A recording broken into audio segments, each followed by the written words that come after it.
Des remerciements, vous savez, quand on a la chance de venir prononcer un discours comme ça et que Hayat, Martine et compagnie vont le faire aussi, c'est qu'en amont du moment où on est là sur un tapis rouge, sur une scène, c'est qu'il y a des dizaines, voire des centaines de personnes qui ont effectué un travail dans l'ombre pour que vous puissiez être rassemblés ici. Donc je voudrais qu'on remercie ça. La liste va être longue, mais parce qu'il y a du monde. D'abord, je voudrais remercier les 215 donateurs qui ont versé 7 240 €.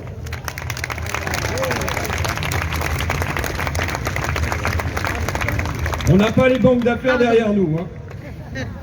Je voudrais remercier Yuli, Lucie, Maïmouna, Aurore, Géraldine, Martine, Renaud, Rémi, Camille, Anne-Françoise, Karima, Joachim, Mathilde, Vincent, Sylvain, Van, Adrien, Youssef, Valérie, Morgane, Ben, Romain, Marie-Louise, Tristan, Silou, Joël, Esther, Kevin, Marisa, Jules, Ouls, Vaël, Catherine, Jean-Pierre, Michel, Paul, Fabien, Myriam, Alex, Sophie, Julien, Louisa et comme chef d'orchestre, Robin.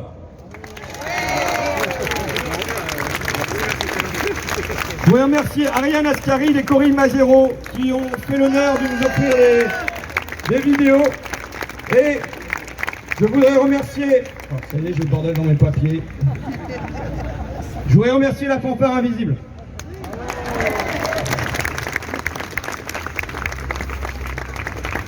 Ceux qui me connaissent le savent, je dis, on ne peut rien faire sans fanfare. Vous savez, les discours, la politique, c'est un truc qui peut être un peu chiant. Et heureusement, la fanfare, la musique, l'art, c'est ce qui permet de mettre de la sauce dessus et faire passer le plat. Alors, quand ce jeudi, il y a une fanfare, on m'a dit, mais c'est pas le moment. C'est pas le moment. Je dis mon évident soutien aux Ukrainiens, mon évident soutien aux manifestants russes contre la guerre, et mon évident désir qu'on aille vers la paix, la paix et la paix, et que toutes les initiatives soient prises dans ce sens.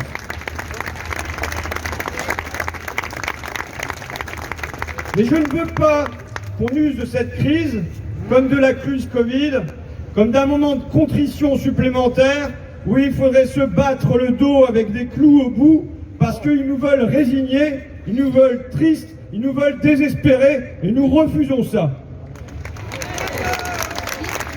Donc oui, il y a toujours le droit à la joie, il y a toujours le droit de réclamer du bonheur et il y a toujours le droit aux fanfares. Brassens chantait « Honte à ces effrontés qui peut chanter pendant que Rome brûle », elle brûle tout le temps. Tout le temps le feu. Je pense même que nous avons un devoir de joie. Parce que si on veut que les gens se bagarrent, si on veut que les gens résolvent les problèmes du monde, que ça soit le climat, que ça soit les guerres, que ça soit les injustices, que ce soit la pauvreté, c'est pas en étant résigné, en étant apeuré, en étant replié, c'est au contraire en espérant, en étant habité par la force de l'espérance. Ensuite, on a dit, c'est pas le moment pour les essentiels. Ouais. Oui, parce qu'il y a d'autres problèmes à résoudre. Mais vous savez, c'est jamais le moment. Il y a toujours plus important. Mais quand le MEDEF réunit tous les candidats à la présidentielle et que tous les médias sont là, apparemment, c'est quand même le moment. Et on voit là la puissance d'un lobby quand nous avons à tout faire pour les sortir de l'ombre, les faire exister. Aujourd'hui, ces femmes à qui je vais donner la parole ensuite, elles sont des millions de salariés. Elles sont des millions de salariés, mais bien souvent isolés, sans grosse organisation derrière, et sans doute condamnées. Pour l'instant, on en sort à une invisibilité parce qu'elles sont à la fois des femmes, elles sont populaires et elles sont pour partie étrangères. Et je pense que ce qu'on fait, si vous voulez applaudir, vous pouvez parce que je ne sais pas faire les grandes choses. On a dit que ça s'appelait des clap-trap. Tu fais ah, et hop, tu t'arrêtes et là les gens comprennent que c'est le moment où il faut applaudir. Moi je pense que c'est un début, ce qu'on vit là. C'est pas seulement ici que ça se produit. Et presque, sociologiquement, c'est le plus compliqué de le faire se produire ici à Paris. Aujourd'hui, ça s'est passé entre le 1er et le 8 mars, on a des projections, plus de 200 projections en France.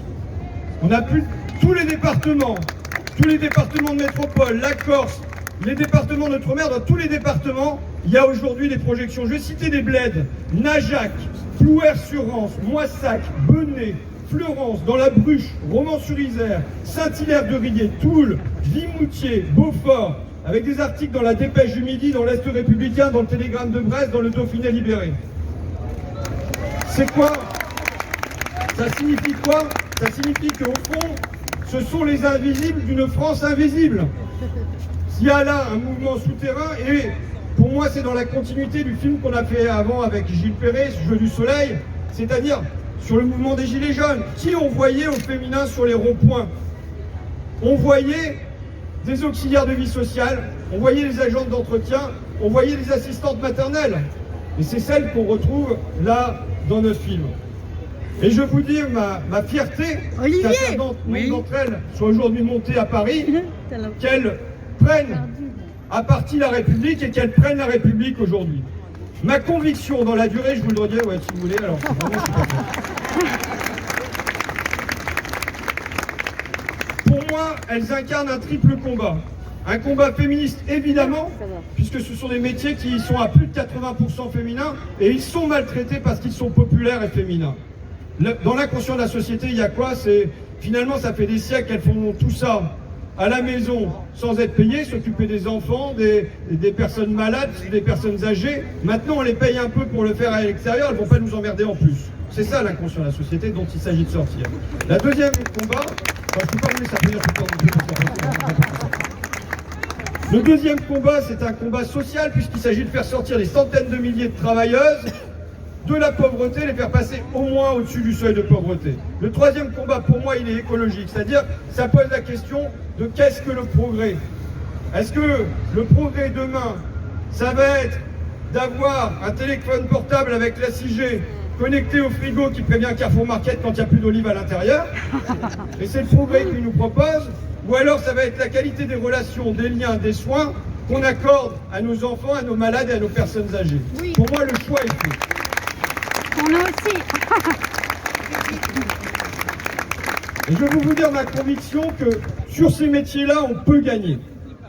Il y a déjà eu des victoires, des petites victoires, elles vont vous le dire, mais sur ces métiers-là, si on s'y met avec les associations, avec les syndicats, avec le parti, si on porte ça ensemble, je suis vraiment convaincu qu'on peut gagner. Et d'ailleurs, à la fin, c'est nous qu'on va gagner. À la fin, c'est nous qu'on va gagner. Merci à vous.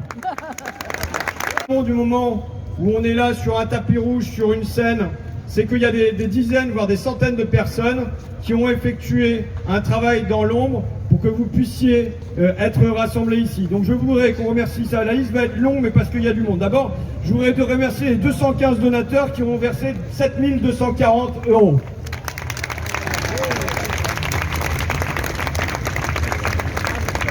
On n'a pas les banques d'affaires derrière nous, hein.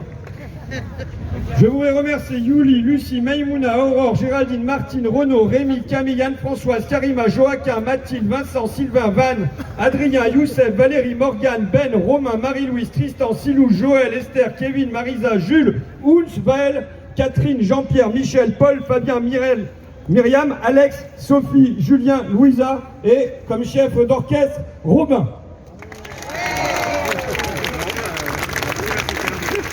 Je voudrais remercier Ariane Ascari et Corinne Magero qui ont fait l'honneur de nous offrir des vidéos. Et je voudrais remercier... Oh, ça y est, j'ai le bordel dans mes papiers. Je voudrais remercier la fanfare invisible.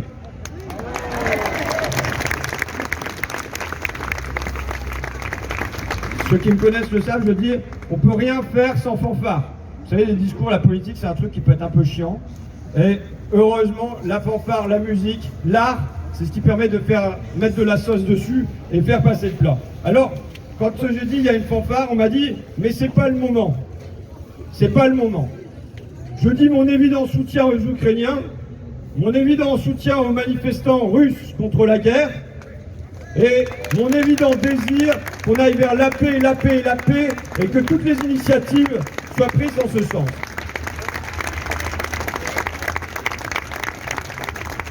Mais je ne veux pas qu'on use de cette crise comme de la crise Covid, comme d'un moment de contrition supplémentaire où il faudrait se battre le dos avec des clous au bout parce qu'ils nous veulent résignés, ils nous veulent tristes, ils nous veulent désespérés et nous refusons ça.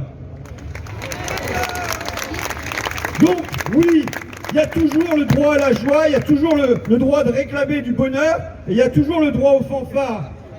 Brassens chantait « Honte à s'effronter qui peut chanter pendant que Rome brûle », elle brûle tout le temps. Tout dans le feu. Je pense même que nous avons un devoir de joie.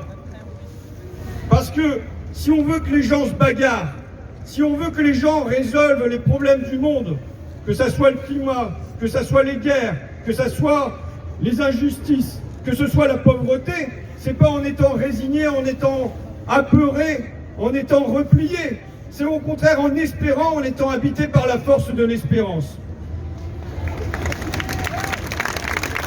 Ensuite, on m'a dit, c'est pas le moment pour les essentiels. Ouais. Oui, parce qu'il y a d'autres problèmes à résoudre. Mais vous savez, c'est jamais le moment. Il y a toujours plus important. Mais quand le MEDEF réunit tous les candidats à la présidentielle et que tous les médias sont là, apparemment c'est quand même le moment.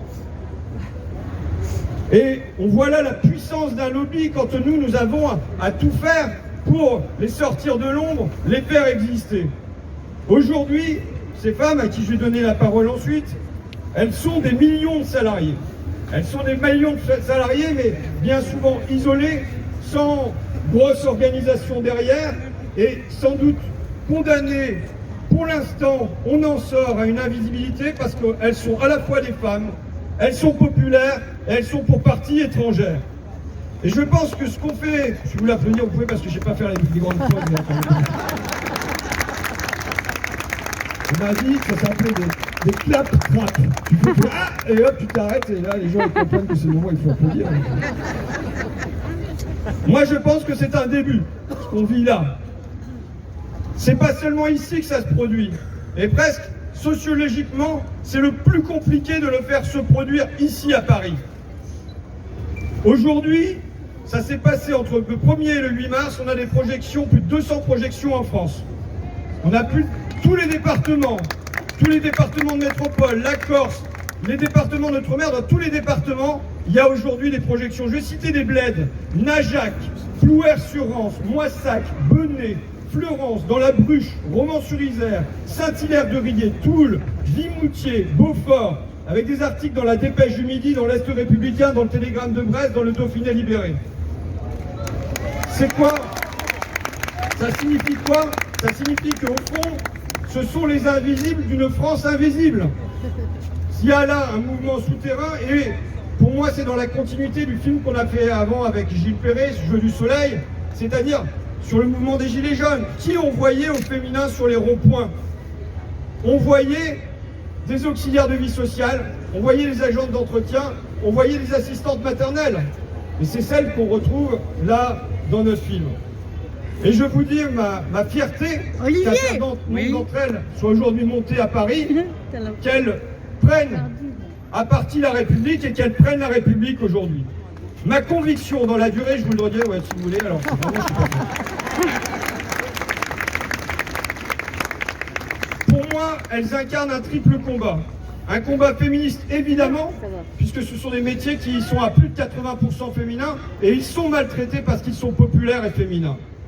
Dans l'inconscient de la société, il y a quoi? C'est finalement, ça fait des siècles qu'elles font tout ça à la maison, sans être payées, s'occuper des enfants, des personnes malades, des personnes âgées. Maintenant, on les paye un peu pour le faire à l'extérieur, elles ne vont pas nous emmerder en plus. C'est ça l'inconscient de la société dont il s'agit de sortir. La deuxième combat, je ne peux pas vous laisser appeler, le deuxième combat, c'est un combat social, puisqu'il s'agit de faire sortir des centaines de milliers de travailleuses de la pauvreté, les faire passer au moins au-dessus du seuil de pauvreté. Le troisième combat, pour moi, il est écologique, c'est-à-dire, ça pose la question de qu'est-ce que le progrès? Est-ce que le progrès demain, ça va être d'avoir un téléphone portable avec la 6G connecté au frigo qui prévient Carrefour Market quand il n'y a plus d'olive à l'intérieur? Et c'est le progrès qu'il nous propose? Ou alors ça va être la qualité des relations, des liens, des soins qu'on accorde à nos enfants, à nos malades et à nos personnes âgées. Oui. Pour moi, le choix est fait. Pour nous aussi. Et je vais vous dire ma conviction que sur ces métiers-là, on peut gagner. Il y a déjà eu des victoires, des petites victoires, elles vont vous le dire, mais sur ces métiers-là, si on s'y met avec les associations, avec les syndicats, avec le parti, si on porte ça ensemble, je suis vraiment convaincu qu'on peut gagner. Et d'ailleurs, à la fin, c'est nous qu'on va Gagner. À la fin, c'est nous qu'on va Gagner. Merci à vous.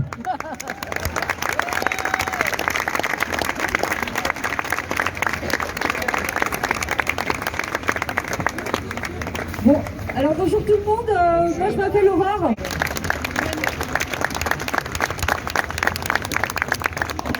Bonjour, je m'appelle Emmanuel, donc moi je suis à AESH depuis bientôt 3 ans. J'ai déjà accompagné, je sais plus, 7 ou 8 élèves différents. Je suis arrivée là sans aucune formation, si ce n'est ma bonne volonté. Je me débrouille, merci Internet, parce que l'auto-formation, sans ça, on serait tellement démunis. Moi je voudrais juste faire un appel au gouvernement et lui demander s'il n'a pas honte. Parce que quand il s'agit de nos salaires, c'est toujours trop cher. Donc ça veut dire quoi? Que la dignité des enfants handicapés, c'est trop cher? Ça veut dire que des places dans des instituts spécialisés avec des éducateurs spé formés et bien payés, c'est trop cher? La dignité de nos personnes âgées, c'est-à-dire nous bientôt, c'est trop cher. Ok, tout est trop cher. Donc en fait, il n'y a aucune dignité dans ces décisions gouvernementales, aucune. Donc nous tous là, rassemblés, est-ce qu'on ne pourrait pas un peu se battre plus pour cette dignité? Moi, c'est la question que je pose à ce gouvernement. Et là, je suis un petit peu trop émue pour réussir à utiliser un ton plus revendicatif que j'ai habituellement. Parce que habituellement, je parle un peu plus fort. Donc peut-être que ça va venir. Mais moi, je voudrais juste rappeler, alors je vais parler que des AESH parce que c'est ce que je connais le mieux. On est aujourd'hui 125 000. 125 000. C'est-à-dire qu'on est, si on était un vrai corps de l'éducation nationale, on serait le 2e ou le 3e, je ne sais plus. Et on est 125 000 personnes pauvres. Nous sommes toutes sous le seuil de pauvreté. Mais on se lève tous les matins et tous les matins on a le sourire parce que nous on travaille avec de l'humain. Des petits humains, certes, peut-être diminués, mais tellement riches. Tellement riches. Quand on les présente à d'autres petits humains, ils font pas la différence parce qu'eux ils sont encore pas complètement omnibulés par l'image de qu'est-ce que c'est que la normalité. Les enfants, ils s'en foutent de ça. C'est uniquement une construction sociale. Donc nous, notre présence, elle est essentielle pour rendre le handicap, pour cesser de rendre le handicap invisible. C'est pas une honte, tout comme nous, d'avoir un métier manifestement socialement déconsidéré. Non, non, c'est pas une honte. Moi, j'ai pas honte. Moi, j'ai été cadre, presque cadre supérieur à une partie de ma vie. Et puis, il m'est arrivé des choses qui font que moi-même, je me suis retrouvée dans le champ du handicap. J'ai découvert ce que c'était que l'accompagnement d'enfants. Et là, j'ai trouvé un sens à ma vie. Faire de l'argent sur des sites internet, au bout d'un moment, on se rend bien compte que c'est juste de la merde, quoi. Alors que d'accompagner des petits qui ont été mis sur le bord du chemin sous prétexte qu'ils ne sont pas comme les autres, ouais, là, il y a du sens. Donc, qu'est-ce qu'on veut comme société? Qu'est-ce qu'on veut comme société? Une société qui protège les oligarques russes, ceux qui s'en mettent plein la poche? Ou est-ce qu'on veut des gens qui vivent bien ensemble, quelles que soient les différences? Qu'est-ce qu'on veut comme société? Je vais juste lire un petit truc. J'avais retenu une citation de M. Ruffin, que j'arrive pas à retrouver malheureusement, je suis désolée, mais qui disait qu'on ne s'en sortirait qu'en retrouvant de la dignité. Et la dignité, ça se construit par le groupe. Sauf que tout est fait dans cette société pour qu'il n'y ait pas de groupe. Moi, je travaille sur actuellement 2 écoles, jusqu'à un moment 3 écoles différentes. J'intervenais auprès d'élèves du CP à la terminale. Il y a une année, j'ai passé le bac et le brevet. On les a eus. Ok? Donc, j'ai des compétences. J'en ai plein. Je vais en acquérir encore plein. Et toutes mes collègues sont pleines de compétences, sauf que personne ne sait les reconnaître puisque personne vient voir notre travail. On nous demande de ne pas créer du lien avec nos enfants. On nous dit non, non, faut pas, c'est pas bon pour son autonomie. Parce que l'autonomie, c'est, vous savez, en fait, nous, on a des baguettes magiques, les AESH, c'est-à-dire qu'on fait comme ça, et le handicap de l'enfant, il disparaît. Il disparaît par magie et hop, on n'a plus besoin. C'est magnifique, hein? C'est magnifique. Bon, bref, vous avez bien compris que c'est des conneries. Mais on a beaucoup de qualités. Les premières, ce sont des qualités humaines. Parce que j'en connais pas beaucoup de ces messieurs de costard-cravate qui seraient capables de faire ce qu'on fait. Hier, M. Castex était dans mon collège. Et blablabla, blablabla, blablabla. J'avais réussi à m'infiltrer comme une petite souris pour écouter. Il y a un moment, je suis partie parce que Voilà, la vraie vie, c'est pas ça. La vraie vie, c'est le quotidien avec nos élèves. Bon, j'ai arrêté de parler, je parle trop. Merci d'être là, merci de nous soutenir. Et à mes collègues à ESH, arrêtez d'avoir peur. Ils ont besoin de nous. C'est pas parce que vous faites une journée de grève qu'ils vont nous jeter. Ils ont besoin de nous et on n'obtiendra rien si on ne se rassemble pas.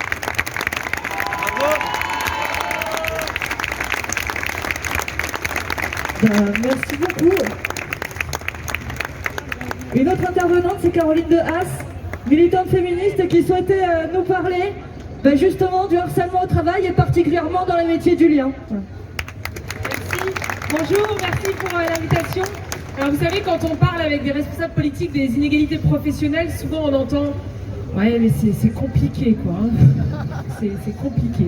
Alors en fait, non, c'est pas très compliqué. Par exemple, si on mettait le SMIC à 1 400 € et qu'on interdisait de payer en dessous du SMIC, on réglerait déjà une bonne partie des inégalités professionnelles puisque les femmes sont très majoritaires parmi les métiers qui sont sous-valorisés, sous-payés dans notre pays.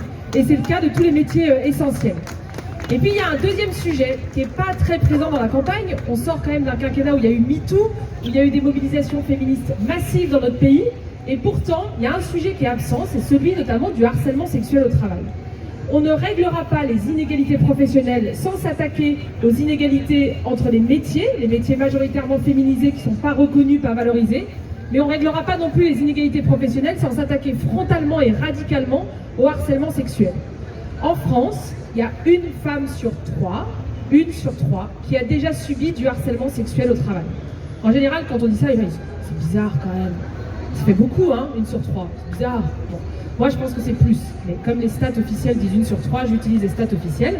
C'est déjà énorme de toute façon, 1 sur 3. Qu'est-ce que c'est le harcèlement sexuel? Vous savez, c'est le collègue, moi je l'appelle souvent Jean-Michel Relou. Pardon s'il y a des Jean-Michel ici, je m'excuse par avance. Vous savez, Jean-Michel Relou qui vous fait des petites blagues graveleuses, d'accord?